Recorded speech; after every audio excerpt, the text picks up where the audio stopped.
Good morning, ladies and gentlemen. I'm your host, Blake Ruffino. Alongside me is my counterpart and co-host, Joe DeLeone. Good morning, sir.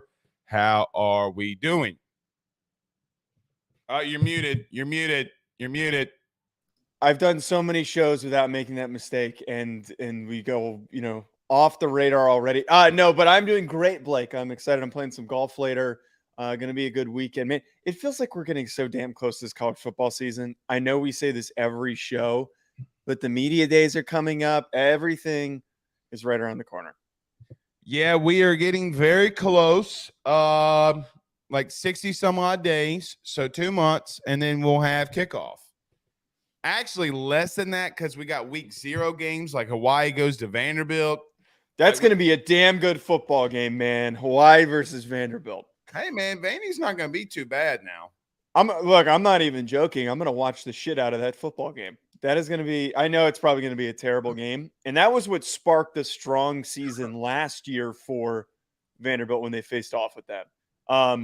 But I definitely will watch the hell out of that game. Another game I think that's also week 0 is the Notre Dame Navy game, unless I'm misremembering. The one that's in Ireland. Do you hear that? Don't make a comment. Don't make a comment. Are you sure? I can't make. No, go. All right. What do you have to say? Okay. Go ahead. What do you have to say? That was just the sound of nobody giving a shit. What? Stop it. That used to be a historic rivalry. That was a historic rivalry. Notre Dame versus Navy, and it's in Dublin in Ireland. That's a great game. That is a great matchup. Don't poo-poo. Why does everybody got to go to Dublin?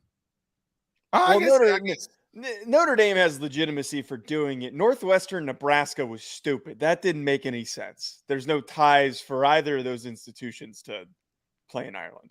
Okay, I guess that makes a little sense. I will be honest. I am glad that we will have some football, some college football. That will be fantastic. But nevertheless, that's not what we're here for. Joe, we're going to talk about A&M today. We're going to do a deep dive. And I'm going to tell you something. We're not going to agree, I don't think, on the talent part of it. Mm-hmm. I think we're going to agree on the coaching part of it. I still think as we do this deep dive on A&M today, they do have a lot of dudes, okay? And the ultimate question is going to be, can they get those dudes to perform, and can they coach well enough to win some football games?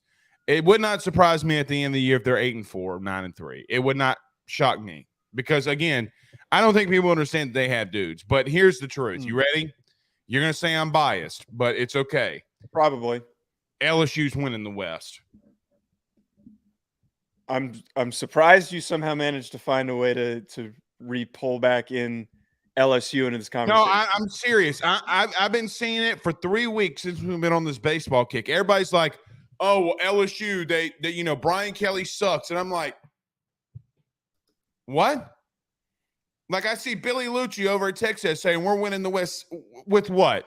Yeah, okay, that needs to be calmed down. If Texas A&M has a good year, it's what you talked about, them going 9-3 and all the pieces fall into place. Because as talented as this roster is, and it as we're talking about here, it's a team that's on a very wide spectrum of what they could do in 2023. But with all that talent, it's still young talent. Like, I don't know if I'm willing to invest in the stock of Texas A&M winning the West and then going on to play in the SEC championship game. They're not there yet. If they take a step forward, it's 9-3. And then if something big happens and Weigman takes that next step the following season in 2024, it won't be until that 2024 season. Well, look, and another thing is pretty true too. And I just want to make this well known. They lost a lot of transfers around the 20s, but they gained a lot too. Okay. Like on 3, I'll never forget this. On 3 was pushing so hard that, they had 20 guys hit the portal. Well, they also had like 14 dudes enter in, and they kept a lot of that same talent. So again, can they coach their way to being a really good team? Now, Chris H says, what about their depth? I think their depth is fine. I will be honest. I've said this in the beginning, and I've told you this. Joe, look at what they're doing in the trenches. Okay, that defensive line and that offensive line, man. They can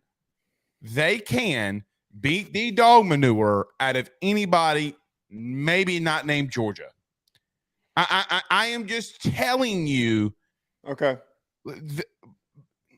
I'm not going to take us down the rabbit hole just yet, because I'd like to get really dive into that. But I do see your point. They did it last year with freshmen. They always have recruited the offensive and defensive line very well. Not like that. Not like that. The other thing too is that they have put a lot of guys into the NFL early in the first 2 days of the NFL draft. They have those bodies. They have the bodies, and they can coach them up, but it's just a matter of, like, do they get to that level that they can go to war with Georgia, Tennessee, Alabama, all the tough teams on their schedule. Yeah, and look, we'll dive deep into that here today. Let's not get too terribly much into that at the current moment. All right. Also, the Big 12 got their TV deal. So, Joe, I made this statement, and I think that you agreed with it. You know why? Do you know why I never thought that there was just going to be a Big 2 right now? Why? ESPN and Fox run it. If ESPN and Fox wanted it, it would happen. If ESPN and Fox don't want it to happen, it was never going to happen. And the truth is, they don't want it to happen. They've shown that they don't want it to happen. They want a Big 4, and they've said that they wanted a Big 4. Sorry, Pac-12. I mean, it got so bad yesterday that San Diego State was about to go to the Pac-12, and they were like, wait, what's the TV number? Okay, well, we're going back to the Mountain West. How awful is that? Well, wait, that was also, though, they were strong-armed a little bit by the Mountain West into staying until their current contract if you're making money, it wouldn't have mattered. If they made $20 million last year or next year in a TV deal, that $7 million doesn't mean anything. I'm not fully read up on it as much as I'd like to be, but I do see what you mean. Like, it wouldn't matter if they're being strong-armed to stay in a G5 conference if there's a fat paycheck waiting for you at the end of the rainbow. No doubt. Because, Joe, you're already getting paid about $7 million a year now, right? Like, that's somewhat around the buyout, okay? Even if your buyout's $15 million, 1 year you make that up in a $20 million, like, you're going to have to eat some of it. But then the next year you quadruple your money, right? And so what's going on in the Pac-12, I think, is more of a Right. I think we're on the same page that when we do talk about this, it's less of a thought on the Big 12 getting their deal figured out and them having a long-term future locked down. All the new teams are joining the conference. It's more concern still for the Pac-12 that they can't figure out who are the next guys, who are the next teams. Very much agreed. And also to wrap it up tonight or today, we're going to talk about Jordan Hall. Do you have the clip? I'll pull it up so that have it up and ready. So when we want to, we can play that. But Jordan Hall, the freshman defensive lineman, had some very interesting words for the University of Florida, basically saying guys suck and you've never even taken a snap in college football. It is so funny, though. It is so goddamn funny. It's funny, but you cannot tell me or tell a kid, okay, or a kid can't tell me that a guy in the NFL sucks more than you do when you haven't even taken an NFL snap. I mean, a college football snap. You better shut your mouth. Because I disagree with that. Jordan Hall's a dude. Jordan Hall's going to be a wrecking ball there. Are you sure? He's going to be a wrecking ball for Georgia. Okay, well, you know what? A lot of dudes that have gone to Georgia, the big name guys, they recruited a lot of 4 and 5 stars that didn't turn out to be worth a shit. And you know what else? Fair. The defensive line at Georgia, they have more issues inside that room right now as we're seeing more of them with the sexual assault case, which, by the way, the Atlanta Journal-Constitution, 3 months ago, I told you this, is the worst publication in the Southeast. They didn't even take the facts. They didn't even take the facts that the girl was sending the guy, the player text messages saying, and I'm quoting, "I want you now." Like, I didn't know about this whole story. I knew about it, but I didn't read into it. Because they're behind a paywall, right? Like, so You better. A freshman does not get the right to say that a guy in the NFL sucks when he's playing more snaps than you. Okay, we'll get into it. I'm excited about talking about this. Well, I'm just going to let you know, from an offensive lineman to a defensive lineman, if I'm an upperclassman, I'm going to take it to his ass. It does put a little bit of negative attention on the defensive line. So I'm sure that D-line room is going to be pissed next time they show up for meetings. No, he's going to run. I'm telling you what he's going to do. Also, before we start off the show, you want to do a little trivia? I forgot. I was going to pull my own trivia, but go ahead. All right. Well, I'll get your. I forgot to pull it. I was going to do it and I forgot. But okay. Well, I'll do one for you, and at the end, you can give me some. Okay. Okay. All right. Some trivia. All right. Who was the winning team in 1916, the college football game, beating their opponents 222-0? Oh, Georgia Tech. All right. What were their mascot? At the time, or what is it currently? No, at the time. It wasn't the Yellow Jackets? It was not the Yellow Jackets. What was it? It was the Engineers. That sucks. That does suck. Well, if you live in the Southeast and you want to be an engineer and you go to Georgia Tech, I think it's a very hard school to get into, but that is the most unaggressive mascot that I have ever heard. I'm so glad that they changed that. Yeah, because Yellow Jackets really scare the bejesus out of us. Hey man, bees are fucking frightening. It's not a bee. It's not a bee. It's a Yellow Jacket. Okay, well, Yellow Jackets. Well, Yellow Jackets hurt. They're assholes. Their pronouns are ass and hole. They all scare me, so I'm afraid of them. I'm a bitch when it comes. I kind of feel like if I got you down here in the Southeast, like you see a bug, you would oh. Oh, I hate bugs. I absolutely would react like that. Ask any of my teammates. We used to have bees and Yellow Jackets all over our practice field. I used to run around like a little girl running away from the bees. Yes. Ask Sean, my co-host. Since 2000, how many colleges have had a player drafted to the NFL? How many? Wow. 150. No. Oh, it's since 2000. Wait. Sorry. 2000. 50. No. More or less. Way more. 85. Way more. 200. Way more. 500. No, a little less. 400. Less. Okay, what is it? 306. 306 really? Teams have had one player drafted in the NFL since 2000. How crazy is that? I guess it makes sense because there are. We got FCS schools. There's 100 FCS and there's 100 or so FBS. And there's a bunch of 120 plus. Then you got Division 3. That's a good trivia fact. Thank you. All right, you want the last one? Last one. What do we got? I did this for you, and I think this is way too easy. Okay. Which college wide receiver still holds the FCS record for the most touchdown catches in a season? Is it Randy Moss? No. Jerry Rice. Jerry Rice. There you go. There we go. See, I thought you would go Jerry Rice and then Randy Moss, but Jerry Rice, Missouri Valley State or Mississippi Valley State. Mississippi Valley State. You want another one? Yeah, give me one more and then we'll hit the break. You're gonna really love this one. Okay. Which college football player from Western Kentucky University was the passing leader in 2021? Bailey Zappi.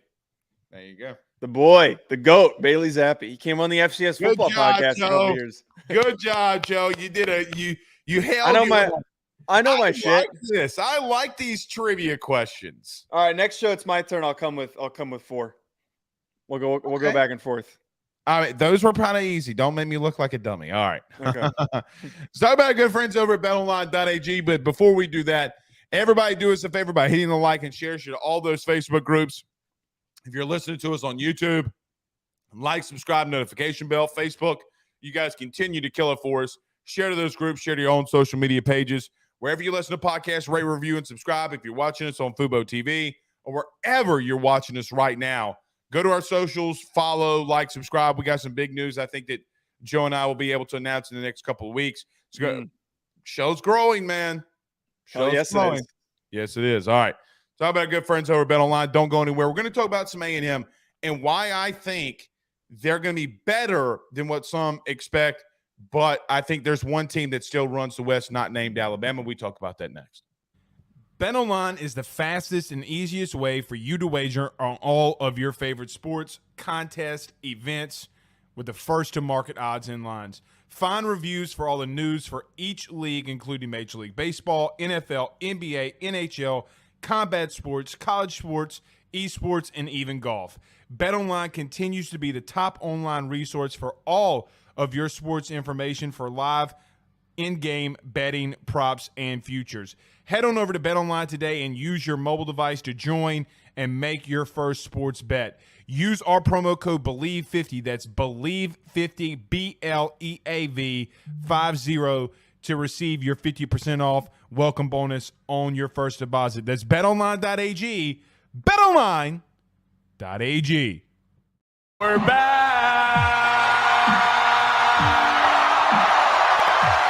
No, you're not. No, they're not. All right. I love every time after I say it, you're like, yeah, no, they're not. Right.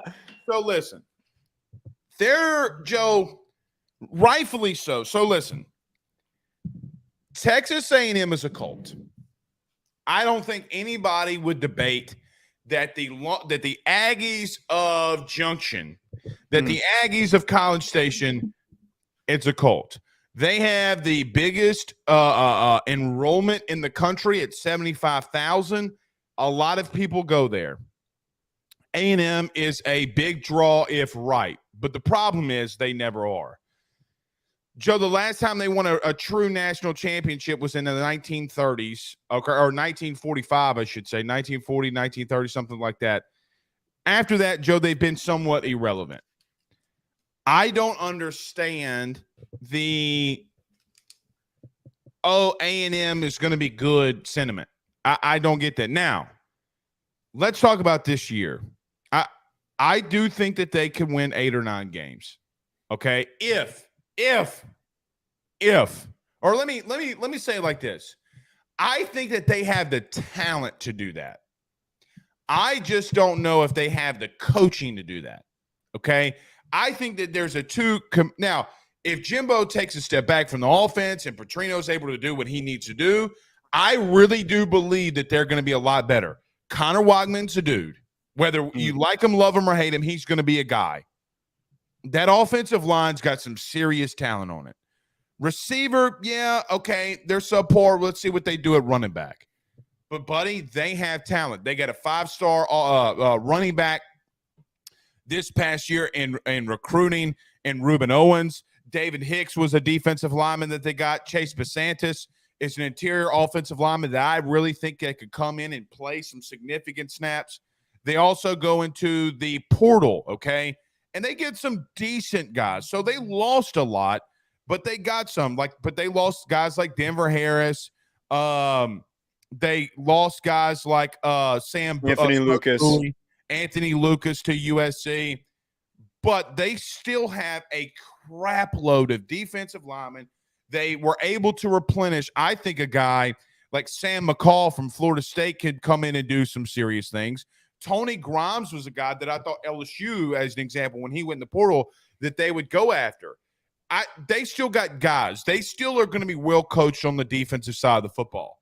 I don't care what happens. The only way that they get back to 8 or 9 wins is if offensively they're able to bust a grape.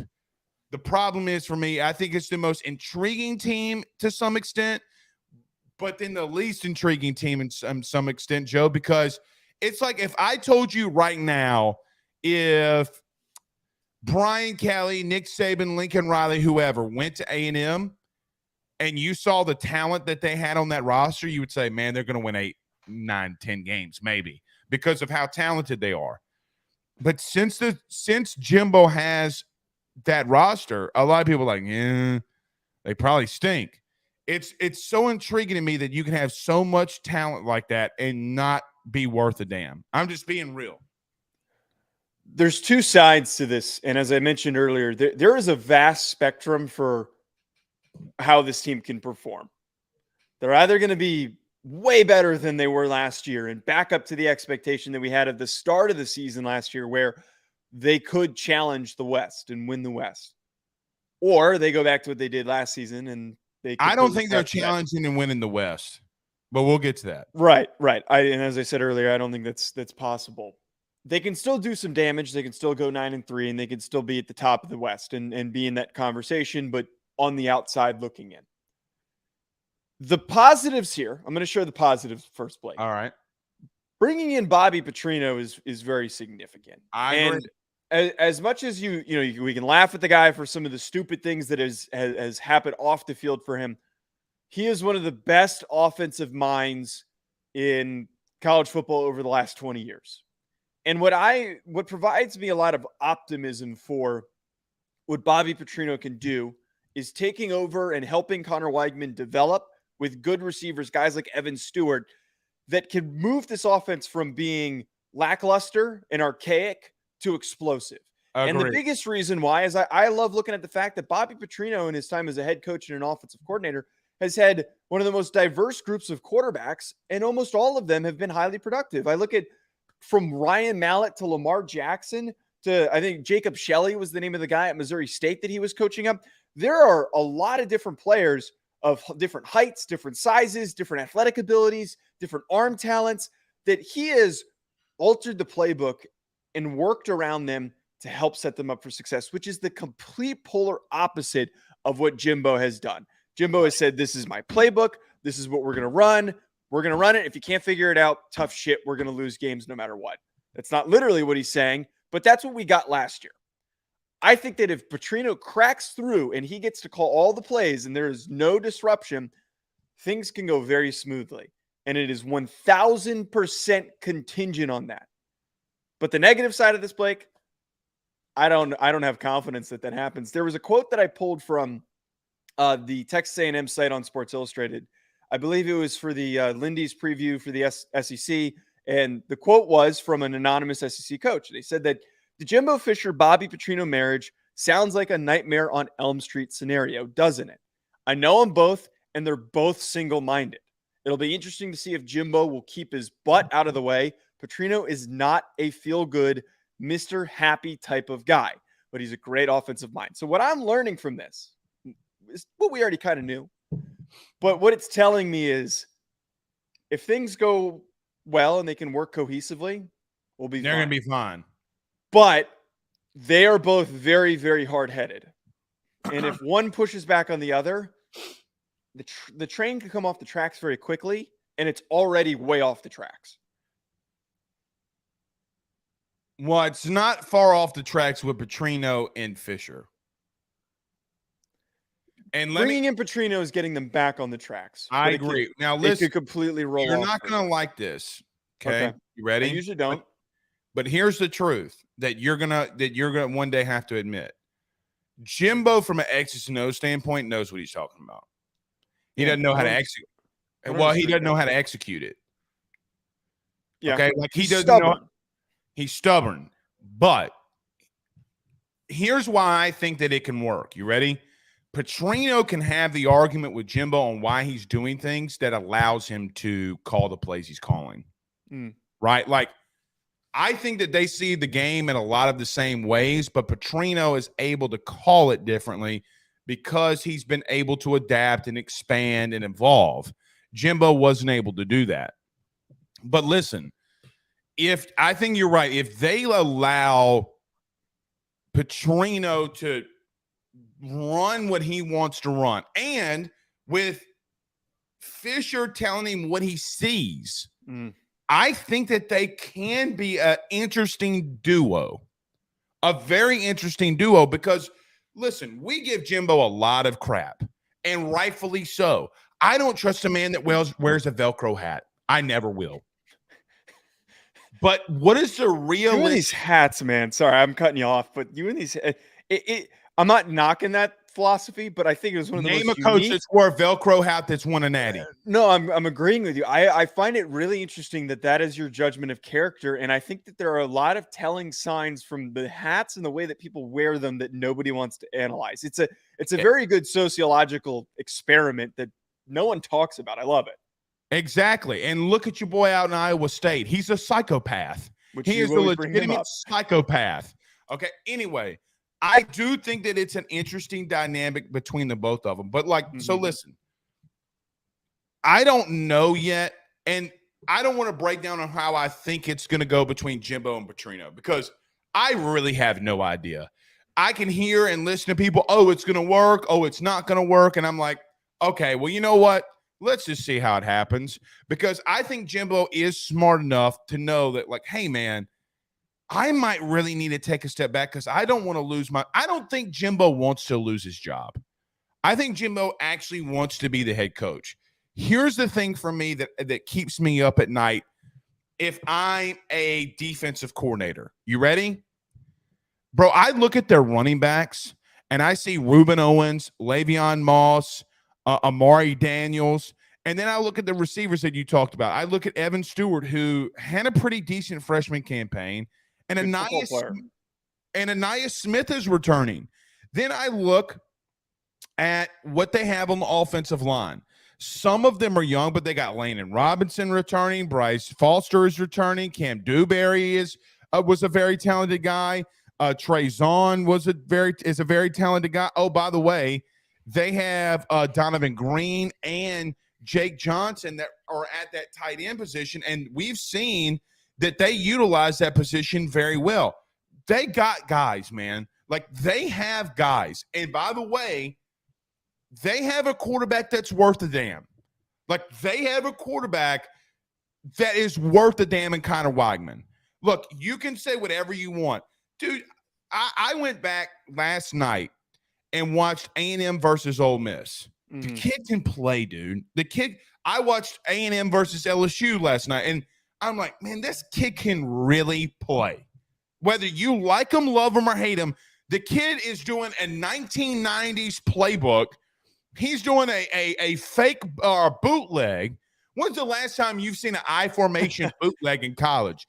And you know what the problem is? The kid was performing during that, right? Like, he was performing when he did not have – Joe, they were running two-man routes, and he was lighting dudes up. He's lighting up LSU. He's lighting up Ole Miss. He's lighting up these different teams, and I'm like, man, what happens when Petrino gets in there and he's got a third, fourth, maybe even a fifth option in this route?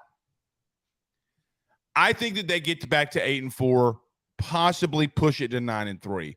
But the sentiment that I continue to hear that they're going to win the West, no, you're not. You're not better than Alabama. You're not better than LSU. And here's the truth. I don't think they're better than Ole Miss. I think the team to beat in the West right now is LSU. Whether you think I'm biased or not, they are the team to beat. I've agreed with you every time you've said that, so it pains me. Here's the problem with that. A&M's got to go to LSU after what happened last year. A&M does not win in Baton Rouge. It does not happen. So you're going to lose that game. I promise you right now. You're going to have to take on Alabama. You're probably going to lose that game. I don't think you have the talent to beat Ole Miss right now. Let me not say talent. I don't think you have the team to beat Ole Miss right now. Now, if they did, if A&M came third in the West, it would be the least shocking thing to me of all time. You know why? They have guys. It just all comes down to, Joe, the one thing that it comes down to, can they get out of their own way? That's it. Absolutely. And if they can get out of their – because, look, I look at them on the defensive side of the football. Shamar Turner. Walter Nolan. McKinley Jackson. Oh, Jesus. Then you got Diggs on the edge. You return Edrin Cooper. You got Tony Grimes coming in. You got Bryce Anderson. You got what's the kid's name? Chappell at the other corner. Buddy, I will just tell you, if anybody else in the country was coaching this team, you would say that they have potential. It just like, because Joe, they have 3 first-round defensive linemen right now. Okay, go ahead. No. Continue your point. I'm cutting you off. Continue your point. Well, Sorry. I'm just saying, if I told you, Joe, think about it like this. If I told you that a team in the SEC potentially on the offensive and defensive line had 5 or 6 potential first, second round picks, what would you say? They're going to be difficult to stop. They are going to be difficult to stop. The only problem with them is, and now that we get back to reality, is the simple nature. Well, Jimbo's the coach that's doing this with this team. That's the difference. Okay, so here's the thing. I disagree that the bias in my thoughts are fueled by Jimbo being the guy who's the head coach. I never said that. I know. No, well, the statement that I'm responding to that you made was that if it was a different coach, we'd be saying that they have potential. I don't think it's Jimbo. It's all of the drama that happened last year. You hear about all the locker room outbursts and all of the guys defecting and going in the portal. But that's because of Jimbo, though. Like it is that culture. That's like I'm tying that into that, right? Right. But if any other coach was there and this stuff was going on, I think that my thoughts would be exactly the same. That's why after all and I just laid out all the positives, I can't back this team. Because when is the last time that we can think of a team with the same coaching staff? The year prior, it was a dumpster fire, an absolute dumpster fire. Their performance last year was worst case scenario for whatever they could have done. Kelly, Notre Dame. Wait. That year, Notre Dame went 5-7, and the next year he's getting to the playoff. That level of turmoil was not the same. That is not the same. He didn't have so now that it's Notre Dame. No, because I remember following that season very closely. It was because of significant injuries that they were dealing with. That was a very different circumstance. You weren't hearing stories of guys getting into it in the locker room. And Kelly had his wins vacated from that year. It's not the same. Blake, my point, what I'm trying to get at here is it doesn't. Oh, God. There is clearly last year a lack of buy-in from the guys that were willing to leave. And it's hard to rebuild trust with a head coach after all of that has happened. It is really difficult. Look, I have played on a team where I felt like there was a period of time, and my coach actually recovered from it really well. The first 2 years when I was at Rhode Island, we were terrible. A lot of guys coming in and out of that program. A lot of guys who just disappeared from practice one day and they went home. That kind of thing going on. I watched all that and then us transition to almost making the playoff the following year. But when there is that doubt in your mind during summer workouts that your coach is probably not going to be there at the end of the season, that is just a different mentality. How are you supposed to cohesively come together when you see guys talking shit in the locker room? If you have anybody, even if the guys that stayed that didn't hop in the portal, if there are even a couple of guys that are like, oh, I don't know if I trust Coach Fisher. I don't know if he can get the job done. I don't know if I trust his words that he's saying to us after these practices and these workouts. That stuff is a virus. I'm not in this locker room. I can't speak for certainty. But that is one of the biggest deaths to any team is when you deal with that the following year. It requires immense reworking and changes to fix that. And I am so concerned that will carry over. Well, and not only that, to add to your point, you need extensive and this really massive team leadership, like player-led leadership. And like, who's that guy? I think Edgerrin Cooper could be that guy. I think that this experienced defensive line can be who's going to fight Walter Nolan. That's a good point. You know, like, well, some dumbass freshman who got a big paycheck that might come in and start. Yeah, well, all of them on the team got the paychecks. Now, I think this is two things that I heard in a sourcing. Number one, the guys that weren't getting the money left, and the guys that are continuously getting the money are there. Okay. A&M had some things they needed to figure out off the field, money-wise, NIL-wise. To some extent, some of that's been fixed. But here's the thing. Kids aren't leaving that were getting that money. You know, like, I was told that some kids were getting $75,000 a semester. And the kids that are making $75,000 a semester were not hitting the portal. Let's just call it, like, if you're making $150,000 a year, you're not leaving. Okay. I mean, we see pros all the time take big contracts to play on shitty teams. So no doubt. Like we saw Calais Campbell go to the Jaguars. Well, they actually almost made it to the Super Bowl, but right. I mean, at the time, like they were trash water. I mean, they were Bourbon Street trash water. All yes. right. Nevertheless, they, again, I hate to say this because it kills me from an LSU fan perspective. I just think they're intriguing. Now, here's the thing, that the last part where I think they go more 8-4, 7-5 than 9-3. Ready? When I look at their schedule, they got New Mexico, I think obviously a win. I think at Miami, I don't trust Miami. I don't like Miami. I don't think Miami's good enough to do anything. I think Miami sucks. I think they go into Miami and win. They beat them last year. I think they're going to just hear me out. Don't shake your head. I'm not going to interrupt. I think that they beat ULM. Okay. I think they start the season 3-0. They got a tough Auburn game on September 23rd. They got a tough Arkansas game, the Southwest Classic in Dallas. Normally, A&M has run that. Like we saw A&M win that game last year. What makes me think that they can't win it this year? Here's the problem. They got Auburn, Arkansas, Alabama, at Tennessee, South Carolina, Ole Miss, Mississippi State. They got ACU, but then they end the year at LSU. That's a brutal stretch. The brutal stretch. They're lucky to come out of that with like a couple wins. Well, if they get 3 or 4 wins, they're going to have 7, 8 wins total. That's a big ask. You're going to have to convince Miami's going to have to show me something before I think that they're beating any team in the SEC. I'm just being real with you. Yeah, I mean, I think Tyler Van Dyke is going to be running for his outright life like he was last year. Joe, go back and watch that game. Go back and watch it. Like up front, and Miami didn't get 1,000 times better. Mm-hmm. They didn't. Neither did Texas A&M. Texas A&M didn't get 1,000 times better. They kind of stayed where they were because of the guys coming out and then coming in. It's kind of like a level. It's an equilibrium of where this roster is. I think that their success is going to be really contingent on if they can steal a couple games against the SEC opponents.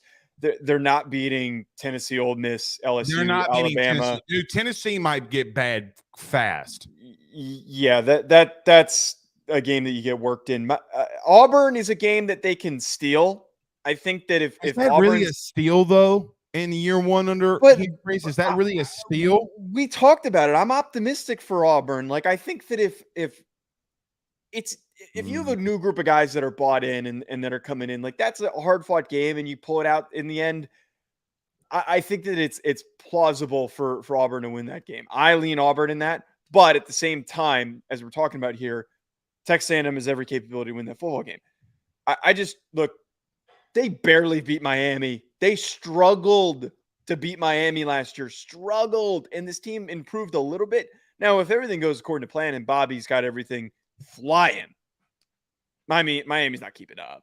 Tyler Van Dyke, he stinks. I lean a little bit that A&M got better offensively. But, and I'm just going to tell you, I think Connor Weidman's better than Van Dyke. I don't think that people are giving Connor Weidman enough credit. I will give the credit where it's due.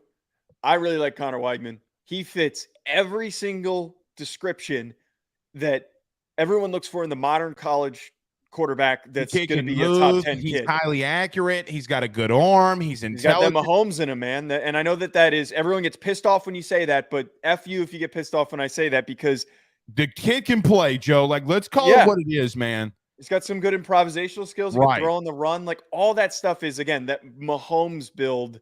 I'm not saying he is Patrick Mahomes, but he's got that Mahomes build that everyone looks for when you try to recruit that next quarterback. Look, I'm just telling you. I don't want to. Here's the wild thing. You ready? I don't want to play A&M. Listen. You know why? Because at the end of the day, they are a team that we saw last year beat LSU, right? Mm-hmm. At the end of the year. Joe, they're an extra point, 2-point conversion away from back-to-back years beating Alabama.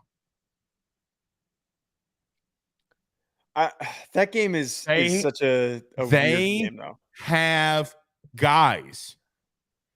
At some point, listen to me. Okay. Listen to me.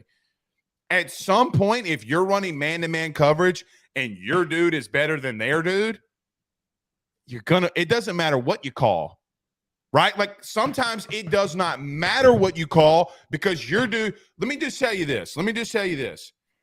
Is there a better front three? And let's take Georgia out of it. Is there a better front three on the defensive line than A&M? I think you can make the argument with Harold Perkins. No, or LSU. Come on. I think LSU matches them. Alabama ain't got that front three. I disagree. They don't. You think that in the interior that Alabama is better than A&M? They're not. Yes. I think that they're better in the interior. Name them.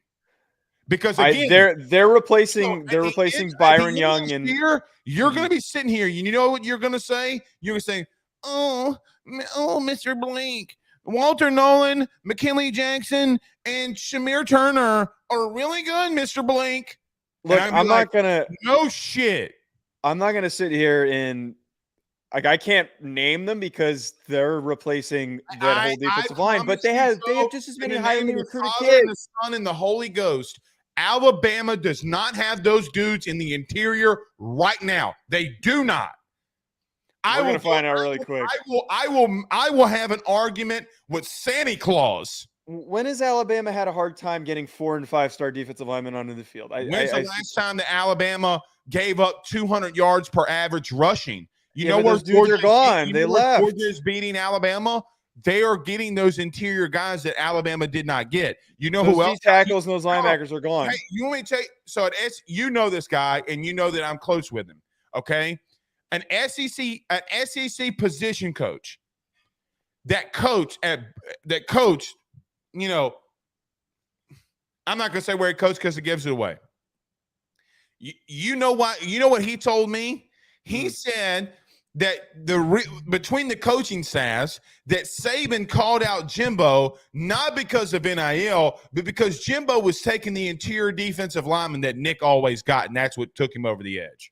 I'm not. He might have better recruits, but I'm not worried about guys getting coached up and getting onto the field. And I know we're kind of going down a little bit of a tangent, but all right, I don't know. I just think that at the end of the year, you need a lot to go right on this show.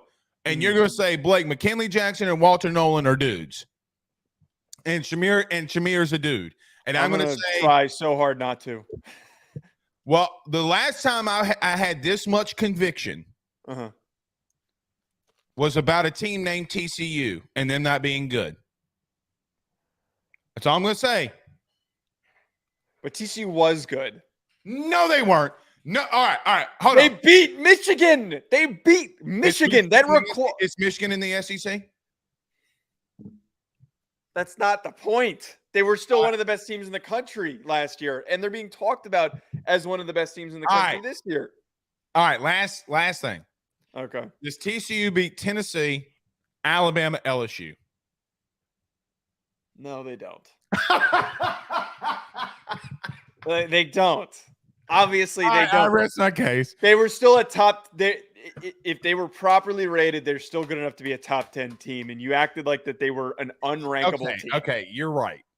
I will admit, you're right. Okay. I rubbed it in because I rubbed it in. Yes. You're right. All right. Whatever. I mean, you want to transition to this Big 12, or do you want to go? Let's hit on Big 12 because I don't think this is going to be a long convo because we've talked the hell out of this thing. Like we've talked about it the whole offseason. It's just it's. Are you surprised? Let me. Are you surprised that they got a TV deal with ESPN and Fox? Because I'm not. No, and I also the timing of it. It's like, oh, that's oddly convenient. It's right when they announced the new teams. Like this is. I would be more surprised by when that Pac-12 deal comes in and what those numbers are going to be. Like that one's going to be like, oh, wow. Oh, some of the games are going to be on gas station TV. That's interesting. But the Big 12, I'm not shocked. They clearly had this plan in place and they just needed Did you just say gas station TV? Yes. Hey man, if you want to watch Colorado, They're Utah, going to just be go on to the your local. CW. You can watch the Flash and Green Arrow or whatever the hell his name is. And USC, or not USC, but the Pac-12 comes on after that. God bless it. My point is though they were ready to announce this all at the same time. I'm sure that the deal was already done and in place. And the Big 12, as much as we're like, oh my God, the Texas, Oklahoma are leaving, everybody shitting their pants over that. They were the quickest to move to replace them. They said, you know what? Screw it. We're losing two big brands. Question. We're going to go take 4 of the best teams in all of college football over the last 15 years that aren't already in P5 conferences. And we're going to bring them in, and we're going to hope that some of them be markets.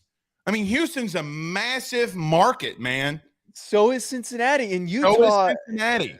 It's got a really rabid fan base for BYU and Florida. Like, as much as I crap them on the last show, like if they can be good in the Big 12, they could be a TCU. You know, they could be a highly ranked Big 12 team if things go according to plan. And there's so many recruits there.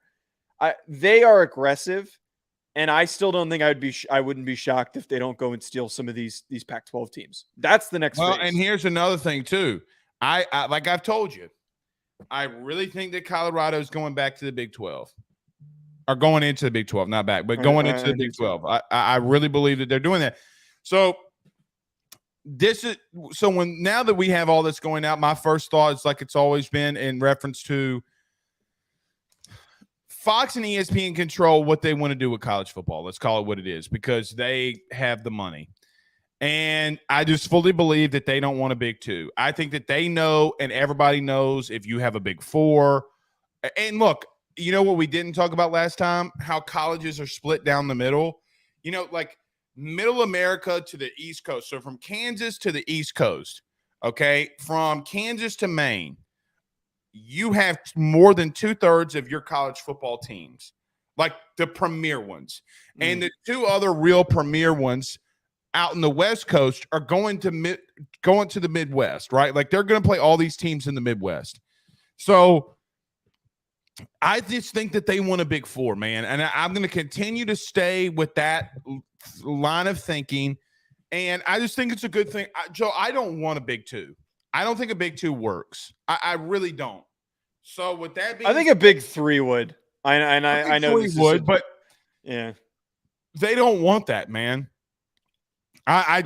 Their actions don't line up with that. Their actions do not line. If they really wanted a Big 2, more conference expansion would be happening.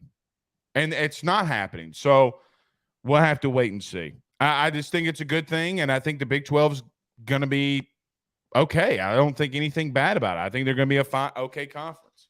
Yeah, I just really think that next step for them, they're aggressive. They are really aggressive. That next step is going to need to be, let's steal some more of these Pac-12 teams. And I will support that Big 4.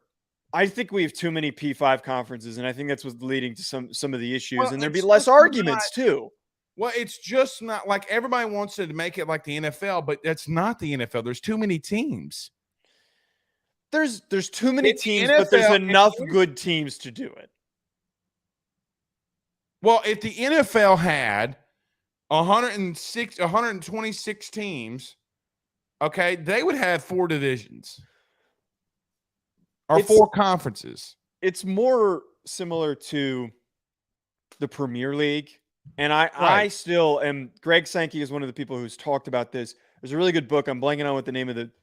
I can tell you what the name of the book is. The Club, which Sankey read and talked a lot about how his ideas on expansion are inspired by the Premier League. And like, I really think that this is probably never going to happen, but the best way for long-term success at college football is to have, let's say, 3-4 massive conferences, and then the G5 becomes the secondary level, and then the FCS is the tertiary level, and then you can move up within those divisions. I think that creates more competition. I don't have to sit through and watch, Tennessee Tech. Well, not even Tennessee Tech. Like, who's like just a random crap tier? Like, Wake Forest usually when they're bad. Like, I don't want to watch Wake Forest unless they're competitive. And when they suddenly pop up and say they move up, like that's exciting. It's a storyline. The only thing, and the thing that we got to be careful about, okay, is when you say stuff like that. It's not just football that runs all this now. I know. Okay, like so. For an example. I'll take college baseball. Why is LSU and Wake Forest outdrawing the NBA? You know why the ACC is not going to get rid of Wake Forest? You know why the SEC doesn't get rid of Vanderbilt? Because the bottom line is when college baseball can outdraw the NBA, yeah. Why? Why would they do that? Why would they do that? They're not going to, and so basketball being the same exact thing. When you have a really, really on Kentucky team, like a really, really on Kentucky team, Kentucky football can suck all they want to, but when Kentucky is on basketball wise, they are the creme de la creme, and people know that. People know that, and people are going to buy into Kentucky. Same thing with Duke, North Carolina, Michigan, etc. They're going to buy into that. I don't want to make the decisions that people, when they talk about this, they think about football as the only thing that matters. Now, it does because it generates the most money.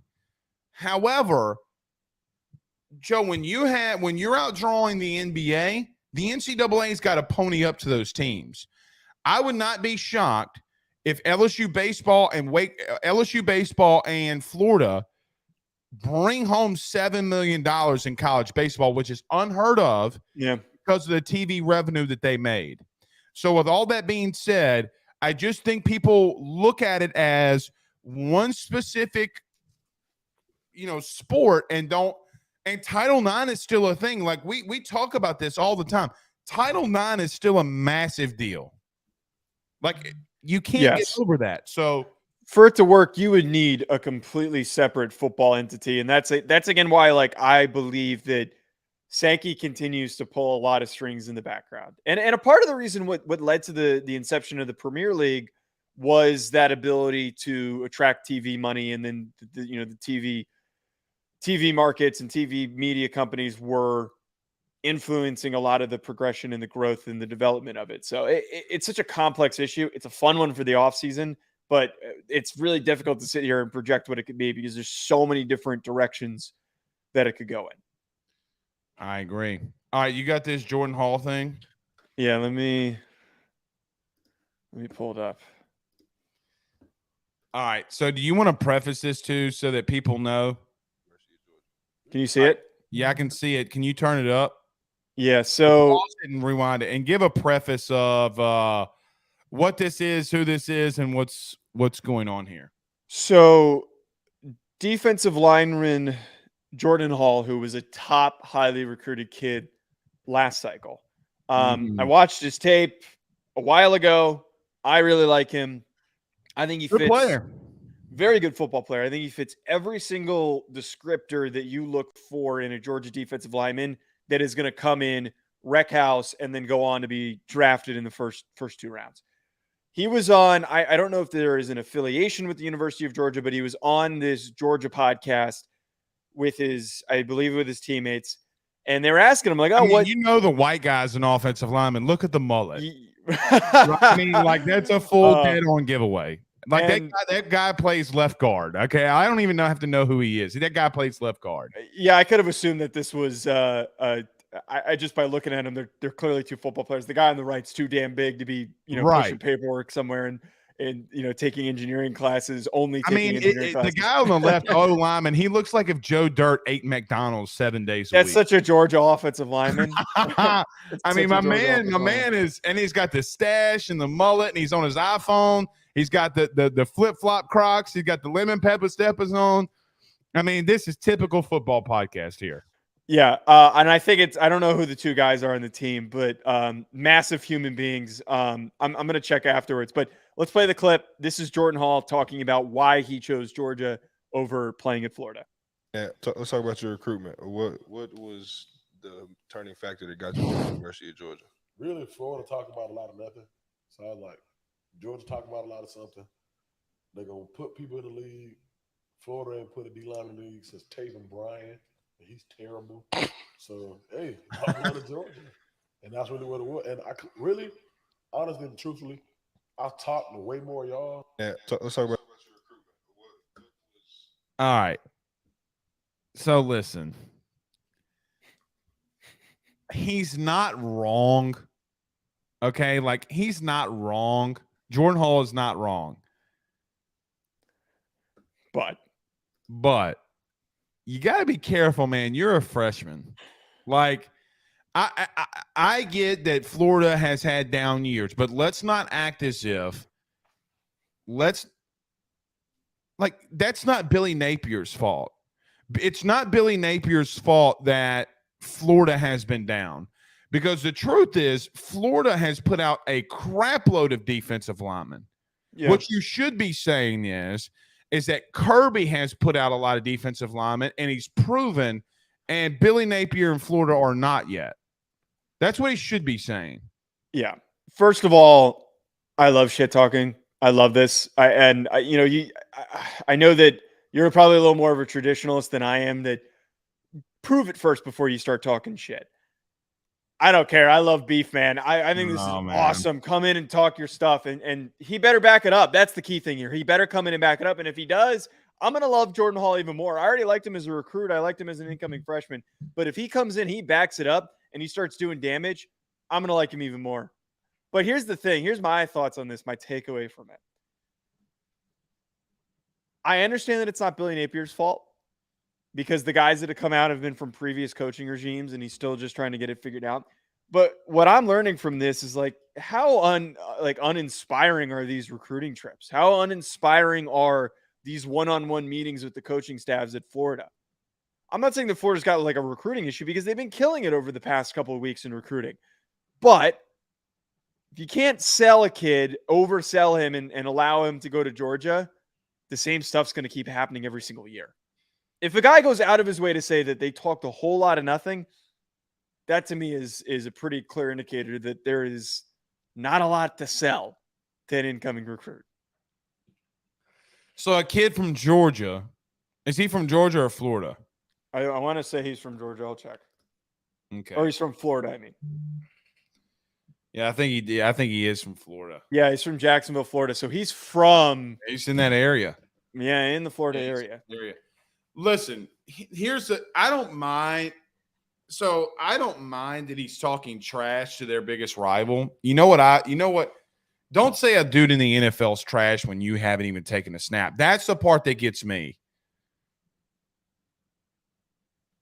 Taven Bryan stinks. Joe, I'll say it for him. I haven't played in the NFL. Hold on 1 second. There is not a player in the NFL right now. Really. You can say they're terrible compared to their counterparts. They are not terrible football players. He shouldn't have been a first-round pick. I don't give two flying Rudy Poos what he should and shouldn't have been. Let's be real. That guy's in the league and you aren't. You have Jordan Hall or me? No, meaning the Bryant guy. That guy is in the NFL and you are not. You need to shut your mouth and know your role. So am I allowed to speak negatively on Taven Bryan? Because you can. You can. There's a difference. Your job is to do that. Okay? Like your job is to do that. But I think that everybody goes out here sometimes and says, that guy's trash, while they sit on their couch and eat honey buns, myself included.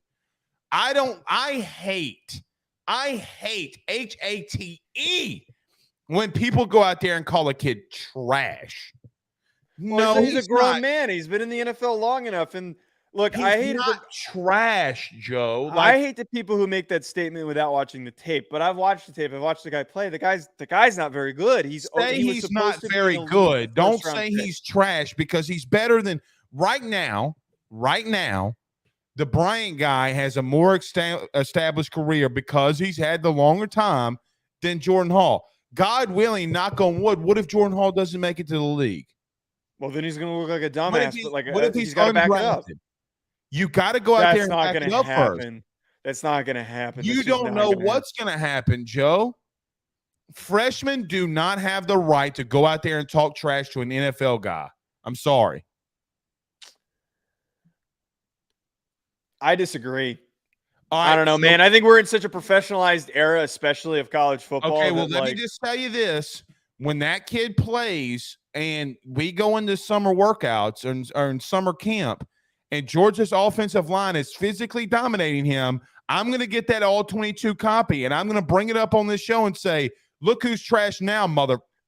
I think the bigger thing here is the kid's just saying, I want to be developed into Jalen Carter or Then say that. Then say Wyatt that. Davis, and I don't want to be Taven Bryan. Okay, I well, want to then be say- developed. I want to Okay, be well- coached. Again, well, then say that. I think he did say it. No, he didn't say that. Oh, my No. goodness. What? Oh, never mind. I saw this. Everybody keeps sending it to me. Your buddy just announced his Yeah. I saw that. I saw that. All right. Good show there, Joe.